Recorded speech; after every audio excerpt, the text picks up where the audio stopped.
Perfect. Yeah. So today we're going to talk about family planning. So we're going to discover the essentials investment strategies and accounts to build wealth and secure your family's financial future. So those some of the topics today that we're going to include are discussing strategies for RESPs, insurance, and protecting your family's finances.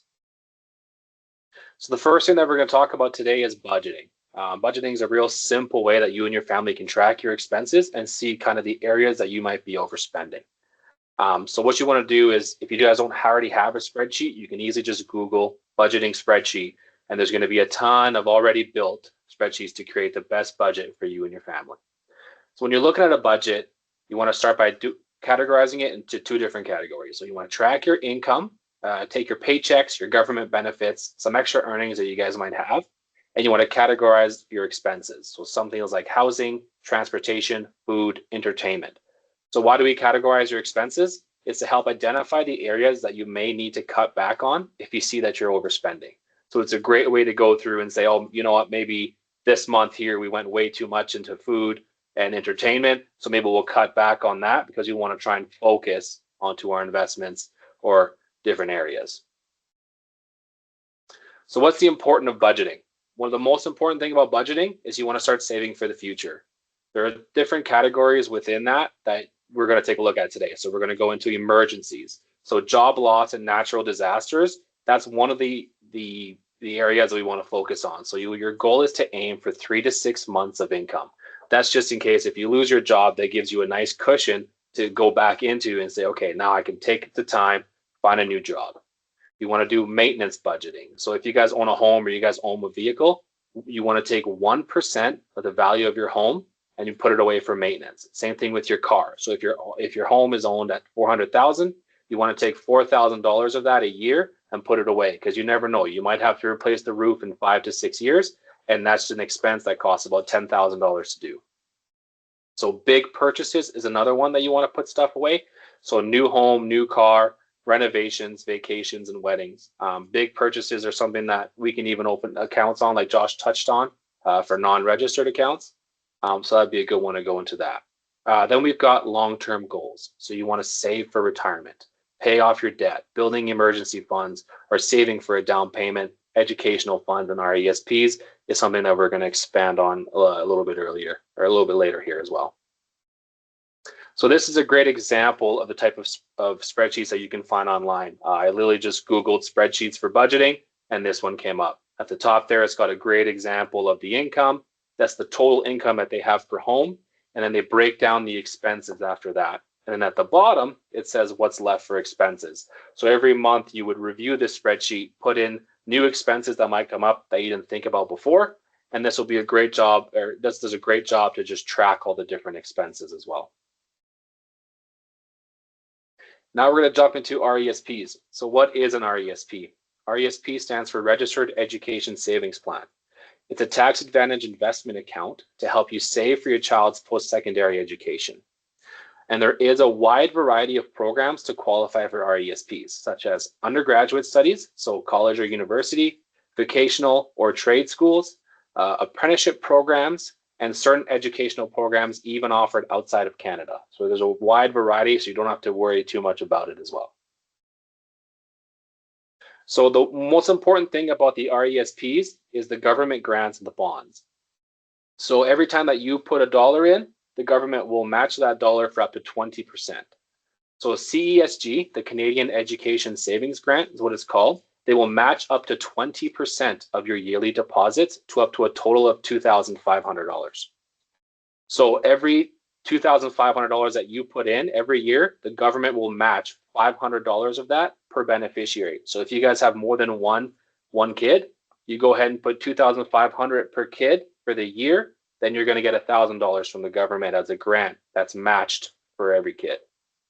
So there is a note to say that there is a total max of $7,200 for lifetime amount per beneficiary. So no matter how much money that you put in, if you put in the full $50,000, the government will still only match a total of $7,200. So if you put in $2,500 per kid, they will match it for 14 and a half years and nothing after that. So it's a lifetime amount of $7,200. So when you're opening up an RESP plan, you can choose between two different types of plan. There's an individual plan and a family plan. So what is an individual plan? An individual plan, you can only have one active beneficiary at all times. Anyone can contribute to this plan. So if you've got cousins, brothers, they want to contribute to the plan, they're more than welcome to contribute for that beneficiary there. The beneficiary can be at any age. So if you want to open up RESP account for someone that's 25, 26, or 27, then they're more than welcome to do that. You would have to open up an individual plan for that. You can make contributions for up to 31 years after the plan is open. So what that means is this type of plans are recommended for single child families or families with a large age difference between kids. So if you have a brother that's 21 and then your parents just happen to have a kid at 0 and he's already gone to school, you could open up an individual plan for that new baby coming in as well. Or if you want to set up an RESP for yourself or someone you're related to. So if down the road you want to say, hey, I'm going to school in 10 years, but right now I'm going to work my way through it to put myself through school, you can open up an RESP for yourself and do deposits as well and get the grant from that too. So a family plan, you can name multiple beneficiaries. So if you guys have one or more kids, then you would open up a family plan. All beneficiaries must be related to you by blood or adoption. So you cannot open a plan for anybody else under a family plan unless they are by blood or adoption to you. When the plan is open, the beneficiary must be under the age of 21. So if you're opening it for your kids, you'll most likely start, the year that they're born, and they had to be under 21 years of age. The contributions can be made for the beneficiary until the age of 31. So you can contribute until they're at the age of 31, but they have to be under 21 in order to start the contributions. So the RESP plan can be used until the beneficiary turns 35. So once your kid turns 35, that is the last year that you can use the RESP plan to put your kid through school. So these type of plans are recommended for single families planning to have one or more children. It is important to note that the CESG, so the government grant, can be shared between beneficiaries. So if your older kid, goes to school or doesn't go to school, and you want to use the grant, you can use the first kid's grant as the second one as well. So we'll go into that more in detail in the next couple slides here. So how does an RESP plan work? So kind of what we talked about earlier, you open up an RESP account and you choose between either an individual plan or a family plan. So you can make either one big lump sum contribution a year, or you can split it off monthly. Cindy says she cannot see the slides. Is anybody else having that issue?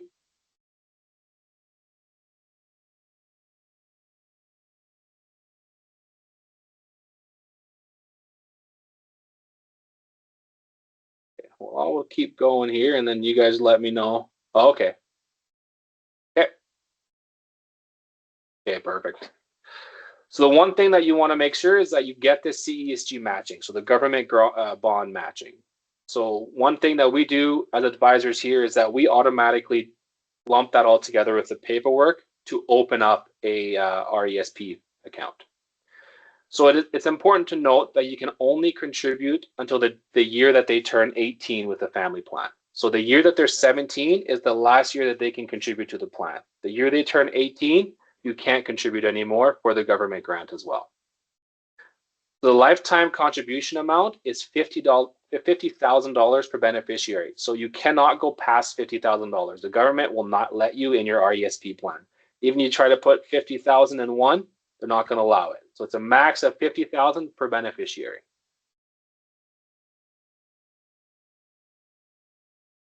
So one of the big questions that we usually have is, can we catch up missed contributions amount? So if the first 2 years you've opened up the RESP, but you forgot to put any money towards it, you definitely can catch them up.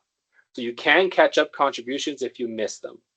So you can only catch up 1 year at a time though. So if you've missed 2 years of contribution, that means you've missed out on $1,000 of the grant. Making up this timeline, it will take you 2 years.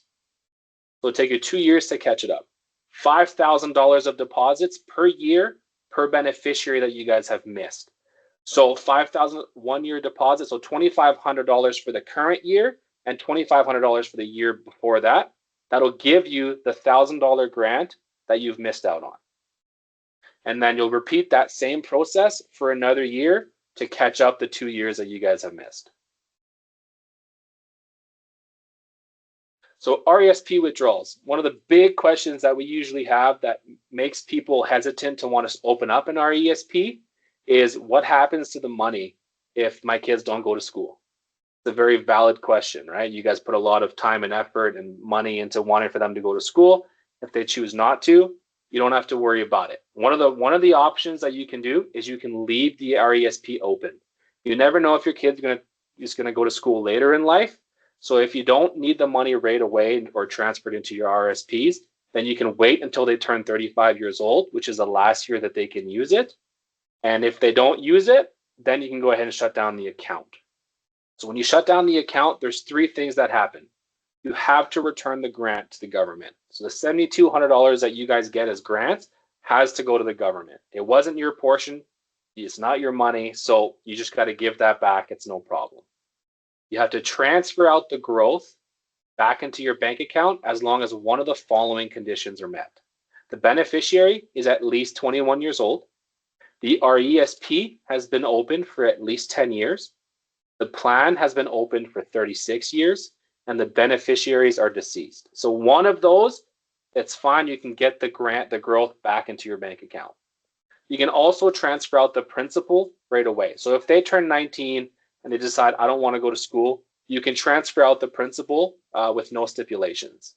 So the principal can be transferred either to an RRSP or a spousal RRSP if you guys have the tax room. If not, it can just be transferred back to your bank account tax-free, and you can decide what you want to do. If you want to open up a non-registered, kind of like Josh was talking about earlier. So these are kind of my top 5 that I recommend to clients for tips when opening up an RESP. Is you want to start investing early. You want to take advantage of the power of compounding interest. 2, you want to make it automatic. One of the best ways to get in the market is using the cost dollar averaging system. So monthly payments is one of the best ways to get in the market because you can either get it high when the prices are high, and you also get them when the prices are low. Number 3 is you want to maximize the grant money. So aim to get the full $7,200 per beneficiary in the RESPs. One of the main reasons that is for like number 4. So you take advantage of the grant when doing withdrawals for education. Each beneficiary can use up to $7,200 as long as the grant funds are in there. So the first thing that we do when we pull funds out of an RESP is we pull the grant money first. Because it's not the money that you guys worked hard for to put in there, they're pretty much just there up for grabs. So every single beneficiary can use up to the full amount of $7,200, right? So if you guys have $14,400 into the RESP account, one beneficiary can use the full $7,200, but not $1 more. After that, you got to go to the growth and to the principal for that. So number 5 is use the growth to pay for school since there is no limit. So if the growth of the account is sitting at about 30,000, you can use that growth for any single of the beneficiaries. So you can go ahead and use it for school before even touching the principal.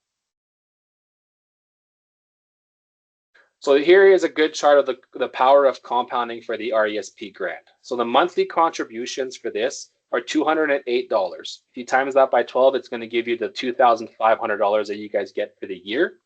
So that means that you guys are getting the full grant of $500 from the government. So all of those add up to $250 a month that's going into your RESP accounts. If you're averaging a 5% return every year for that, you can see that at year 17, one beneficiary is going to have $80,465 to play with to go to school. So that's a big amount, right? But one of the important things to note is that if you guys start late and you don't do the catch-up contributions, and say you miss out on 3 years of the contributions, right? So that means that your beneficiary is actually going to be getting 14 years, so 60,902. So it's real important that we start early, start the year that they're born, because you can start 15 days, you can start contributing 15 days after your kid is born. That's when you can open up the RESP and start putting money into that for their future as well.